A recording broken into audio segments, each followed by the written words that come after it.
Megyn Kelly. And good evening, everyone. I'm Megyn Kelly. Tonight, a national disgrace. Family members of U.S. troops who made the ultimate sacrifice dealt what could be the ultimate insult by the very government that sent their loved ones to war, all because they were killed after the government shutdown. At least 5 families so far told they won't be getting so-called death benefits to help pay for their funerals, the travel of their family members, and more.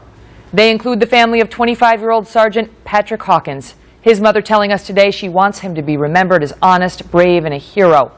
24-year-old Special Agent Joseph Peters was on his 3rd deployment. His commanding general deeply saddened by the loss. Private First Class Cody Patterson was just 24 years old, remembered as someone who would have been successful at anything. Marine Lance Corporal Jeremiah Collins Jr., 19 years old.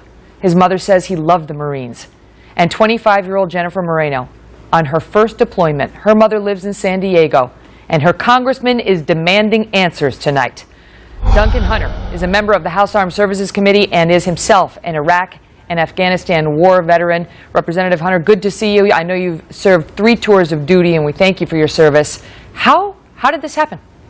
Megyn, here's what has happened, and I want to take you back to 2004. The Iraq war is going on. I was in Fallujah. Our Defense Department, in order to save money, was bringing back the bodies of our dead soldiers in rented cargo airplanes. There's an iconic picture of these flag-draped caskets being forklifted out of a cargo plane in Dover, Delaware. That's the type of decision that the Defense Department makes.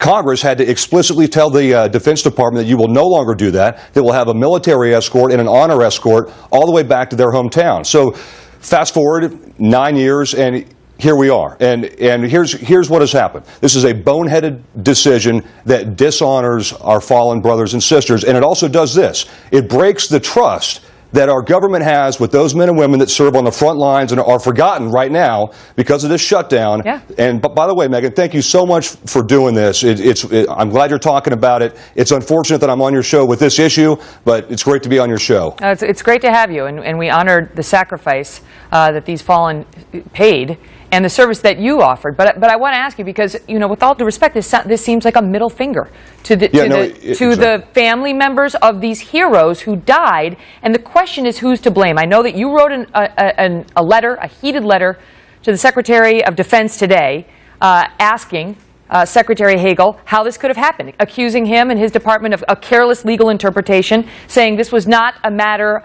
that this was a matter of choice for them, which they deny. Here's the problem with this. On the 28th of last month, pre-shutdown, we passed the Pay Our Militaries Act. That passed through the House, through the Senate, and the President signed it on the 30th of last month. That does cover this. You know, Congress says a lot of things. We're not always stupid. We actually saw this coming. That's why we passed that bill. This is an on purpose, in your face, middle finger, as you said so eloquently, to the military families. I mean, this is nothing other than that, because they were told explicitly by us, you can pay this. This is why we're passing this act unanimously through the House and the Senate, signed by the President. They are being careless, and this really does. This is reminiscent of them sending back bodies in cargo planes so they could be forklifted instead of with an honor guard, and the way that we ought to treat our men and women. It's just incredible what's happening, because they're not going to get their funerals paid for. They'll have the ceremony at Dover, but when the family doesn't even get to fly to Dover now. The family doesn't get to, and these funerals. No, if they pay off their own dime. And this is happening tomorrow. So without the government money, unless a private contributor steps in, and it looks like that may happen now, these families are not going to be there at Dover. No, think about this too. Your loved one is off serving. You're on military housing. You're barely getting by. The economy isn't great. Things are expensive at Camp Pendleton in San Diego because it's San Diego. You no longer have your sole breadwinner. You no longer have anything. So you're going to be living without pay. You have kids. I mean, that's the situation that the government is putting these guys in, and families, and it's pure bureaucracy. It's shameful. It's embarrassing, and they need to change it immediately. That's what needs to happen here.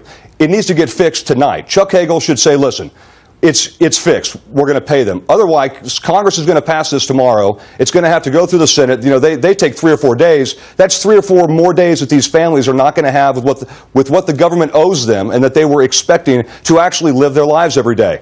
DOD needs to get this right for a change and quit making stupid, boneheaded mistakes like this. The Pentagon comptroller came out and said, well, we've had a number of people die recently, and we'll be able to pay them, but not until the lapse of this appropriation problem. So, you know, they're going to get their money just as soon as you basically get your act in order. He's putting it back on Congress, and the DOD is putting it back on Congress. They've come out and said that Congress was warned prior to the shutdown that these benefits would be stopped, that even despite your effort to legislatively head this off, your legislative effort only protects the servicemen and women and not the families, and that you blew it because that was a loophole and you should have seen this coming. You know what, I will tell you, let me take off my Congress hat and put on my Marine hat. That statement sickens me, because here's the reason why. We explicitly asked if this was going to be covered when we passed the law that pays for this, and they said yes. This is DOD trying to cover their own tail on this. They made the wrong decision, and they need to fix it. And there should be pressure from every single American and every single news channel and every single congressman that DOD gets this right, because there is no better person than that person who gives their life for this nation. And this is, like I said, saddening, it's depressing, it's embarrassing, and despicable that DOD would try to stand by this, because every day that they won't admit that they're wrong, families are not giving what's due them. Why would they do it? Why would the DOD, if it had the discretion, as you say, and I know you accuse them in your letter of inappropriate judgment, you say they're deflecting responsibility for this. Why would they? I mean, one would think that the Department of Defense would want to honor the fallen heroes the same as the rest of us do. Why did they make the decision to send back bodies and caskets from rented cargo planes that weren't even U.S. military planes? I mean, why do they buy $80,000 toilet seats? Why do they have program after program that does not work? The reason is they make bad decisions sometimes, and this is one of those bad decisions. And instead of just fessing up and saying, sorry, we got this wrong, we're going to fix it, for some reason they're digging their heels in, and I'm not sure why, frankly. Because it's very easy for them to say, look, we have 3 other lawyers here, they say we can do it, let's just pay it, get this over with. They could do that now, literally tonight, and this money could be wire transferred in the morning to these families. It's that easy for them to fix this. Wow. They don't have to wait for Congress. You know, Sergeant Patrick Hawkins, who we talked about in the introduction, died moving to help a wounded Ranger who was killed, and the Ranger creed is never leave a fallen comrade. I mean, the irony of that, given what's happening to him and his family, is stark. Congressman, thank you very much for being here. Thank you for your service, sir. Thank you.